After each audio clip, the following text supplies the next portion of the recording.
Hey everybody, it's your friend Kevin with another off the chain subject for today, and I know the thumbnail and the title is going to get your attention, but before we go there, I got a little bit of, I don't know if it's house cleaning to do or housekeeping or whatever you want to call it, but I have to say, you, my friends, are phenomenal, and I cannot thank you enough for your liking, subscribing, ringing the bell, doing what you need to do in the YouTube channel. It is getting momentum, and I want to keep it going. I think we all need to do something, contribute something to this nutty world we live in. And if I can do something upbeat and positive to lift the day, make you smile, or even make you giggle, I'm going to do it, whatever that takes. Anyway, that led me to thinking this morning, what do I need to say and what do I need to talk about? And I do that. I ponder, I meditate. I wake up really, really early, and I've got a pile of fur on the bed. And yesterday my dogs went on walkabout again, hopping the fence. But apparently, according to my new neighbours, somebody came to my yard and left the gate open. Goodness only knows what they were thinking they were doing or wanting to do. And I might think that perhaps Rocco, who's my black golden doodle, imagine that. I might think he might have hopped up and tapped on the gate and flung it open. I don't know. I don't know what happened. I without installing security cameras for dogs, I really don't know. But today I'm going to get a lock, and I was thinking this morning, how in the world am I going to stop them from hopping up over the fence or jumping up over the fence? And I think I'm going to get some of those boulders. They call it riprap. It's they're granite boulders. You see them in drainage ditches. They're grey. They're usually used in construction. I'm going to put those buggers down underneath the fence, so they'd have to literally climb over that mess to get anywhere near the fence. Maybe that'll help. I am going to order a higher fence for those who might say get a bigger fence. But that takes time. Everything is all on delay. Anyway, I'm getting off topic. So, as I'm doing this little chit chat this morning with my guides, there's angels who are all about the love and the joy, and the love and the joy within all of you, keeping you to the love and the joy. They energize with that, and our purpose at some point is to be as angelic and angel-like as we possibly can, knowing that in this world we live in, it's really challenging to get there. Everybody's on that edge. Everybody's on that knife edge. And yesterday I had a lovely, delightful conversation with a client, and we were talking about that. It's all programming. We get programmed. I read in a book that I think we get used to seeing on the TV that it's normal for, over-entitled people in reality shows to throw wine at each other. And then you get this, right before the commercial break, coming up, we're going to see one woman tear the other woman's extensions out of her hair. Yeah, it's cheap entertainment, which then led one of my guides, which talked to me, said, well, how much bullshit are you going to put up with? And I had to sort of, who is this? It's not an angel. I can't imagine angels and higher spirits use that kind of language. I do. And I can think of some friends of mine, my friend Billy, who was my hairdresser friend before he passed. Oh, I can certainly hear Billy going off at somebody saying that. I don't know if Denson ever said something like that. Granny certainly did not. She thought it. She might have had that look on her face that, but she never said it. And that led me to thinking, well, can I put that in? Should I say that? Should I even talk about that? I mean, it's a potty mouth word, and I'm sure the YouTube police will be after me saying, this is not good content to put out there. But it led me to think, And this is the point of what I'm saying to you. There comes a point when we reach that level of bull that we are going to make a decision. That's what I want to get to. What level of bull does it take for you to either act or do or say or change or be something? As humans in a physical form, we are conditioned to react and respond. That's it. There is no in between. The law of attraction talks about balancing desire with expectation.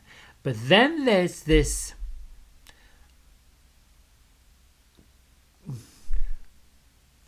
crap valley in the middle where we have to balance out that thing with when's it coming? When's it coming? When's it coming? When's it coming? The patience. So the emphasis becomes the vibration of not having it, not getting it, not wanting, not, all of that with the desire. And then we get to the point of, well, this just isn't working at all. To hell with it. Enough of this. You know what? I'm not doing this anymore. How much bull does it take? And this is where it gets to the piece of the puzzle that I'm getting to. I'm watching all of this. I'm deciding and sifting and sorting with, where am I going with this? What am I doing? What's my purpose? What do I want people to know, do, see? And I think it's sharing my own experiences. My own experiences of saying, okay, I know when I want to make a positive change, a different change, and I'm going to get to what changes have happened less than a week. And where the reaction is that gets me to move, where that is. Because I think most of us, if you look at the emotional consciousness scale, it goes from 1, love, to about 22, grief. And we're around 7 or 8. Complacency, boredom, complacency, everything going along just nice and fine until something goes pop and we do something, we change something, we make a difference. What if you didn't wait for something to go pop or a reaction or get to your level of bull? This is what I'm saying. What level do you have to get to make a change? What level do you need to be at to make a change? And can you put enough space in your own behavior and what you're reacting to not take it on? So there's this idea that when we get disappointed, we're usually, typically, without being honest about it, we're disappointed with ourselves. And yet we lash out and react because we need someone to blame. Now, take that pressure off yourself. Really, take that pressure off yourself. When I shared last week that my sugars were, I think the doctor came along with the average is 197, which gave me an 8.5 reading, and he wants it under 7, blah, blah, blah. And I went into full on, my bull level was whoosh. I felt embarrassed. I felt disgruntled. I felt defeated. And most of it had to do with the fact that I did this to myself. I did this on my own. And so that caused me then to say, all right, let me get with the program. Let me find the answers I need to move me forward. Another beautiful, wonderful friend of mine shared a link. I read the podcast. I got into that mode and decided I'm going to try it on. So every day for the last, Saturday, Sunday, Monday, Tuesday, today's Wednesday. So 4 days, I've been drinking a celery juice, which, at first it was like, yeah, I'm drinking out of the bottom of a pond. It was not particularly pleasant, not literally, but it's like, woo. But I got a lot more energy and I felt a lot brighter, and I didn't feel those pangs of I need to get potato chips, I need junk, I need la la la la, because there was no reaction. There was no ball measure to push me, shove me. I can say I've been testing my sugars, which I wasn't doing before because I knew I was doing things I shouldn't be doing, and they've come down. So then I went to look at the level scale. Being a type 2 diabetes, you live with these things. And I'm looking at there's three categories they give you. There is excellent, there is good, and there is poor. And then there's these percentages. And along with the percentages, it's got the reading that you do with your meter. Even though I got my 3-month reading, I was at the bottom end of good. Now I'm at the top end of good, bordering on getting the bottom end of excellent, which is like, what in the world was I getting so twisted about? This is not terrible. This is actually pretty good. This is what I'm getting to, people. We tend to make these reactions. We tend to make these responses. We tend to go off the handle and blow up for no real reason. And I want to get you to the point, and me, to share this and let you know that, look, we've got to be a little more mindful of when we are reacting and when we're responding. Just because something didn't happen quite the way we thought it would happen, it doesn't mean it won't ever happen at all. It's what we're doing with the information that we're getting. And another person's idea or judgment or thought about what we're doing is really none of our business. It's their business. They've got the business of putting their nose in our business. I don't know what else to say about that. And all this led me into the realm of, gosh, I spend my working life with all kinds of people who believe all kinds of things and share all kinds of things. Each time, lately, I can't say always, there's been that's a new way of looking at it. And I like that learning. I like learning something that's a new opinion, a different opinion, a way of looking at something, and perhaps offering up a different perspective, looking through a different window, or for myself, ask internally, why am I having a reaction to this? Why am I so bothered by this? Why is that so important? A lot of times, I'm not proud to admit it, I just switch off. It's just talk, chatter, talk, chatter, talk, chatter. Anyway, so this is, for me, my nugget for you today would be to say to you, what level of bull do you get to before you really make the decisions that you need to make? Is it full-on rage? Is it irritated? And if you're sort of humming on that simmering of irritation, frustration, bull, it's like a volcano. It's always going, and then woof, it's going to go off. I think that's where we are in our culture at the moment. I think that level of rumbling and rubbling and all of this, and the whoop, it goes off, is about to erupt. You can just feel it. You just feel that energy around people. My nugget for you to manage that, it's all very well, Kevin, for you to say this. To manage it would be, first of all, do your best to turn off mainstream news. Now, networks don't like you to do that because you're not being programmed to take a pill, drink a syrup, or run off to the doctor and find out what's wrong with you, because that's all in mainstream news commercials. Some kind of pill, some kind of thing. That's one thing. 2, even though some of these news outlets like to finish you off with a feel-good story, that is a level of bull. They want you to feel good when you turn the thing off. No.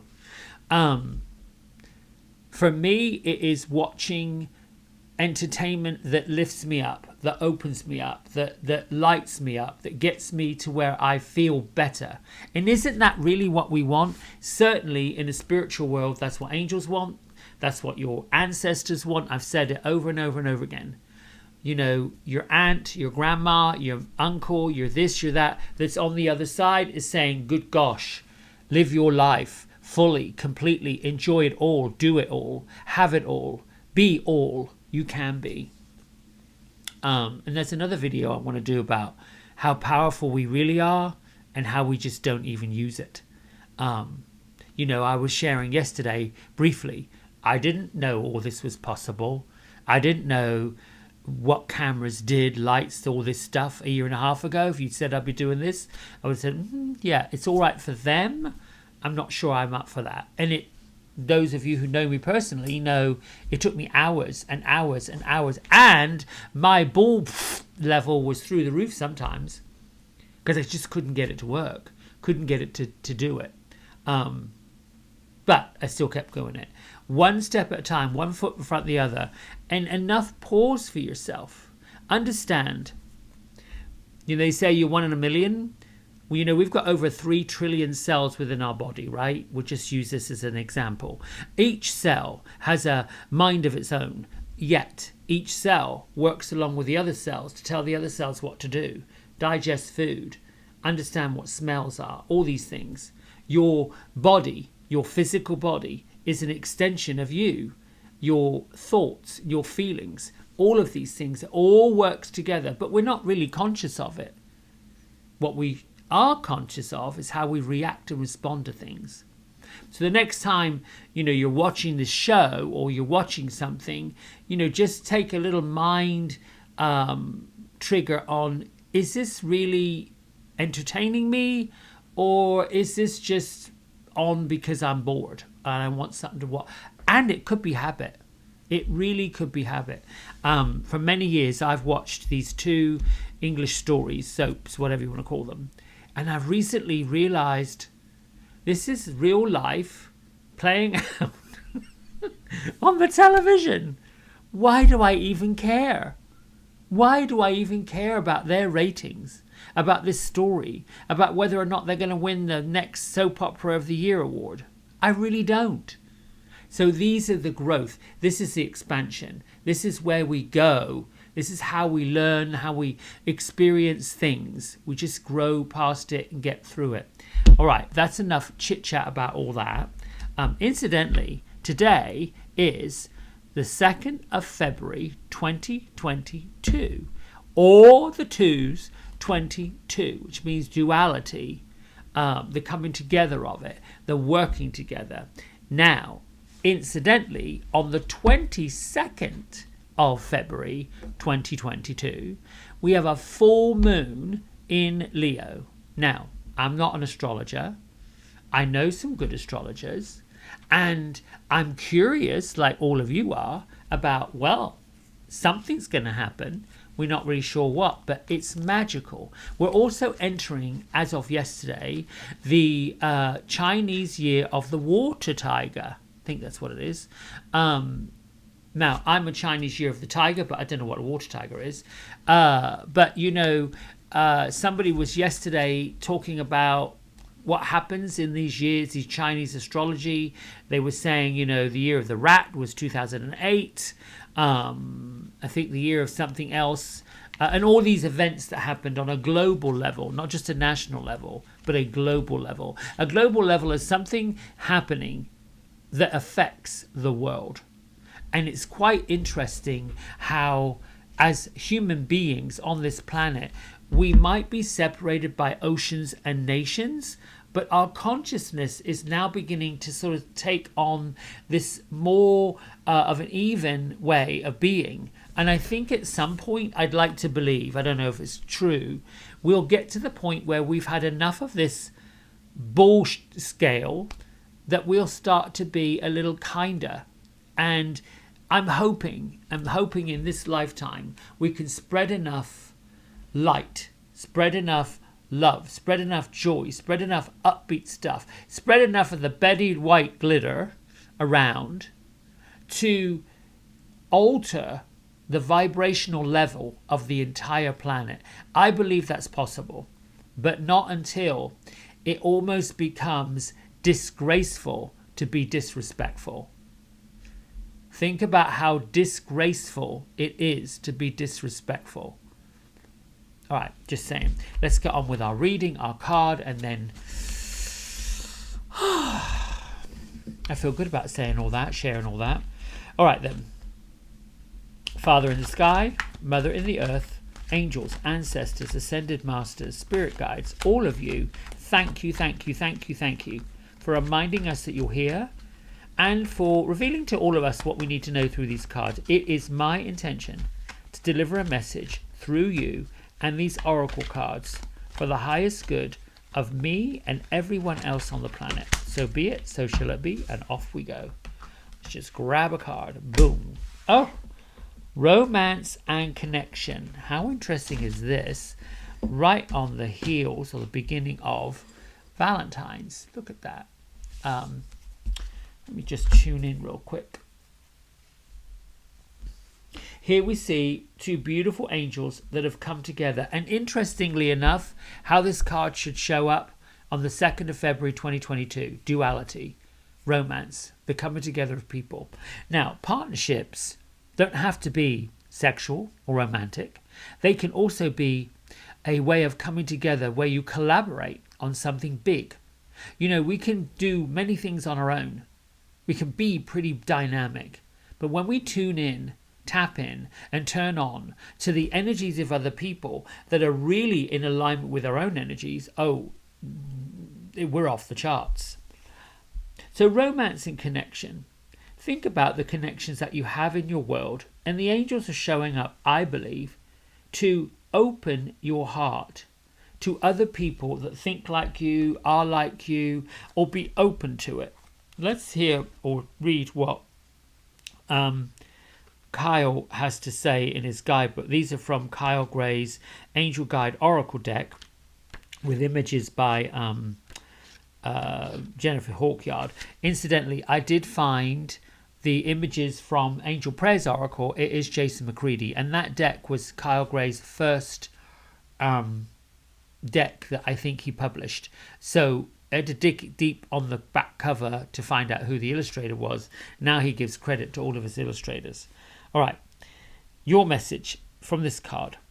Angels of romance are swirling around your life at this time, ushering in positive, uplifting and heartfelt experiences to remind you that love is real. Allowing yourself to be romanced, to receive and experience a true connection, is important at this time. It's likely that your heart space is opening up and any barriers or shields that have been in place are falling away. If you find yourself scared or uptight about romance, know that this is not only a sign that you would like to experience it, but also a sign that it is something that your energy system really needs.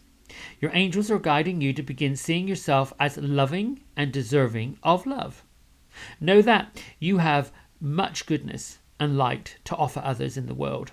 You are also being encouraged to know that the world wants to see you, to know you, and to understand your heart.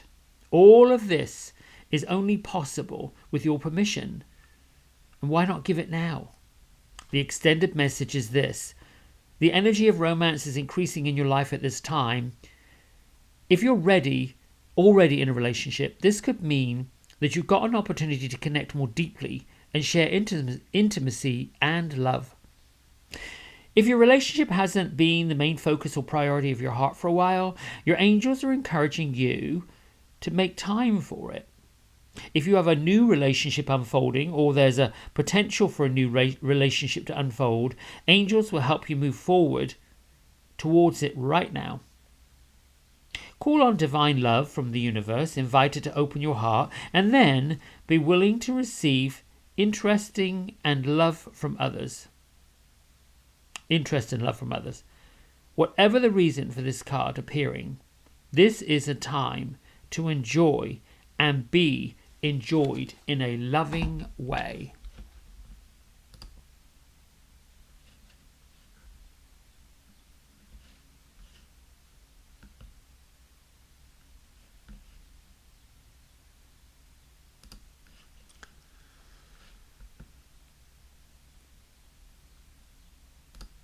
Now, I can't think of a better way to end up this little chit-chat than with a card of romance and connection. So, until next time, my friends, I hope you have a joyful, romantic, loving, kind, giving, and bull-free day.